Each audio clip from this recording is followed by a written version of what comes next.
Hey everybody, it's Supergirl KY here again with another Cricut creation, and this time we are going to be comparing the Dollar Tree hook to the Cricut hook.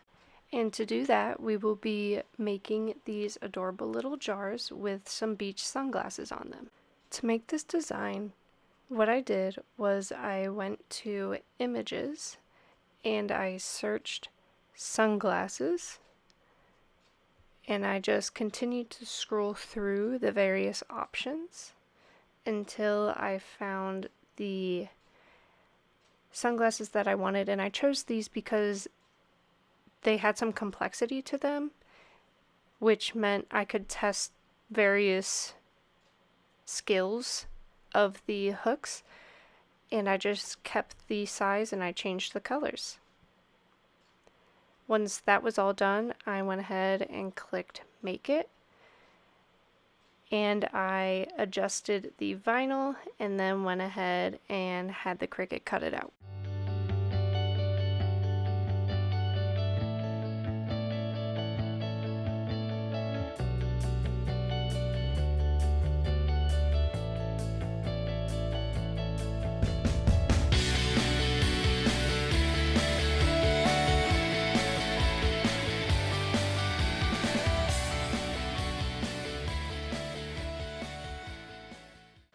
Looking at these two hooks right away, obviously the dollar store one is definitely cheaper, and the plastic that was used you can definitely tell is cheaper to make it, but I mean that's not really a big deal. They do look very similar aside from the fact that there is a little thumb holder on the dollar store one, and it also does have that little hidden chamber that the Cricut one has. And as you can see, lining them up, the dollar store one has a wider angle, which leads to more dragging.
After handling both the Dollar Tree and the Cricut hooks, I have found that they are both actually very similar. I did have to work a little harder with the Dollar Tree one because it wasn't as sharp at the tip, so you definitely had to add some extra oomph when picking at the vinyl. But other than that, they were pretty comparable. And if you like this video, please give it a thumbs up. If you haven't already, please subscribe. As always, I will include a link to this design in the description below, and it has been a pleasure, and I hope you have a super day.